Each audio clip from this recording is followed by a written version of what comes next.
तो आइए सॉल्व करते हैं क्वेश्चन नंबर 2। पहला क्वेश्चन मैं करवा चुका हूँ आपको, ठीक है।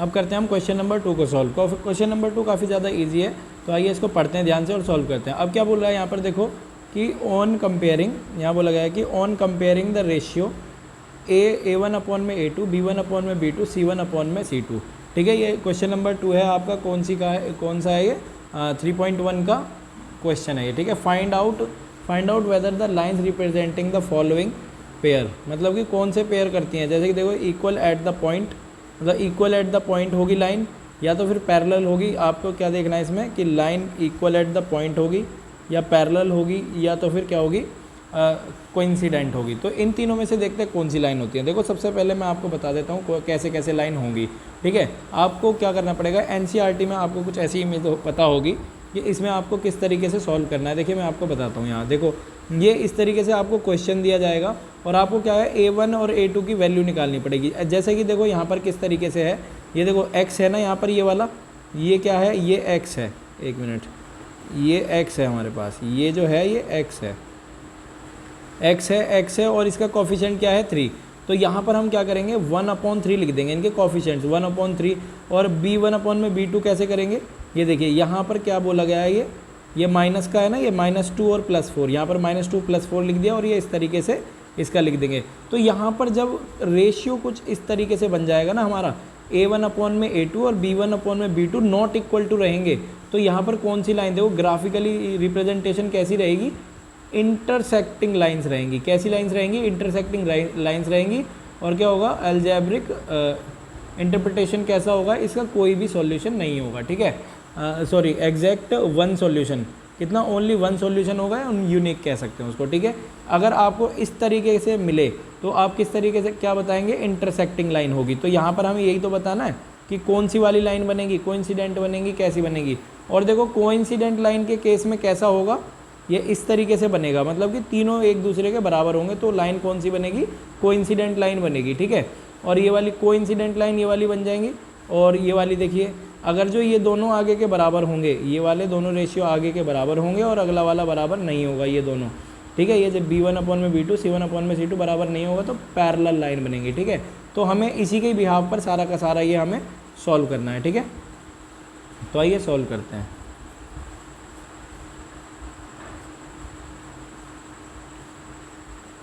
तो देखिए आइए सॉल्व करते हैं इसको। यहाँ पर हम चलते हैं सवाल पर ज़रा अपने।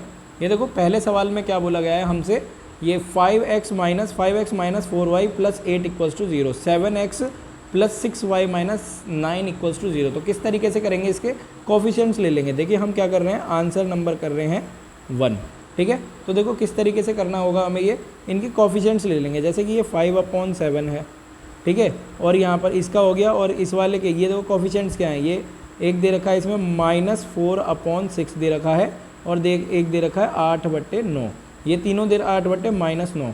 अब देखो यहाँ पर अगर हम यहाँ पर करते हैं, क्या ये एक दूसरे के इक्वल हैं। अगर मैं इसे डिवाइड भी करता हूँ तो मेरे पास क्या आ जाएगा, ये तो 7/5 रहेगा ही रहेगा, लेकिन नॉट इक्वल टू हो जाएगा, क्या हो जाएगा, -2/3 हो जाएगा। अब ये दोनों देखो यहाँ पर क्या है, ये नॉट इक्वल हैं, क्या है ये नॉट इक्वल हैं। अब ये नॉट इक्वल है तो किसकी तरह बन रहे हैं, ये हम क्या कह सकते हैं इसको, ये A1 अपॉन में जो A2 है not equal to B1 upon में B2 है, ठीक है। तो यहाँ देखिए ये वाला कुछ इस तरीके से हो जाएगा। तो कैसी लाइन बनेगी हमारी, इंटरसेक्टिंग लाइन। तो यहाँ पर पहले वाले का आंसर क्या होगा, कैसी लाइन बनेगी यहाँ पर, इंटरसेक्टिंग लाइन बनेगी। समझ में आ गया होगा। ऐसे ही दूसरा सवाल मुझे जल्दी से कमेंट बॉक्स में इसका आंसर बताइए। दूसरा सवाल भी देखो करके दिखाता हूँ मैं फटाफट। इसका कैसे करेंगे जल्दी से बताओ। देखो यहाँ पर A1 अपॉन में A2 किस तरीके से लिखोगे, यहाँ पर 9 अपॉन में 18 करोगे, फिर यहाँ पर करोगे 3 अपॉन में 6 लिखोगे, फिर यहाँ पर 12 अपॉन में 24 लिखोगे, ठीक है। इन्हें अगर डिवाइड करते हैं हम, देखो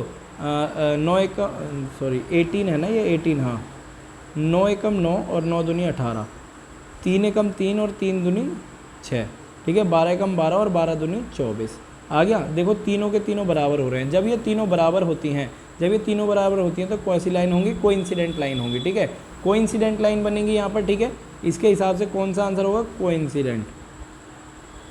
कोइंसिडेंट लाइन्स हो जाएंगी, ठीक है। अब जल्दी से मुझे देखिए तीसरा बताइए, है ना। अब मुझे जल्दी से तीसरा आंसर बताइए, एक मिनट ज़रा, ठीक है। इसे मैं मिटा देता हूँ।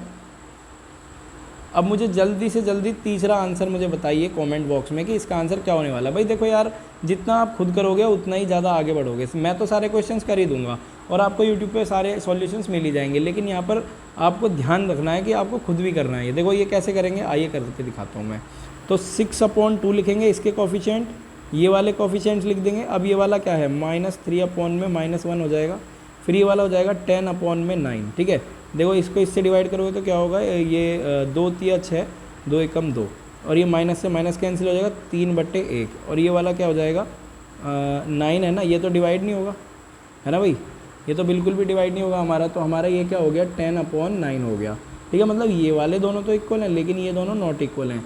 जब कुछ इस तरीके का बनता है हमारे पास फ़ोटो, मतलब कि A1/A2 equal to B1/B2 not equal to C1/C2, इस तरीके से है। तो ये देखिए कैसे बनता है ये वाला, तो पैरेलल लाइन बनेगी। कैसी लाइन बनेगी, पैरेलल लाइन बनेगी। आप इस टेबल को है ना याद कर लो, ये जो टेबल है इसको याद कर लो आप, ठीक है। तो ये समझ में आ गया होगा आपको। पहला क्वेश्चन हो चुका पूरा है। अब हम बढ़ते हैं अपने नेक्स्ट क्वेश्चन पर। पहला क्वेश्चन नहीं, दूसरा क्वेश्चन।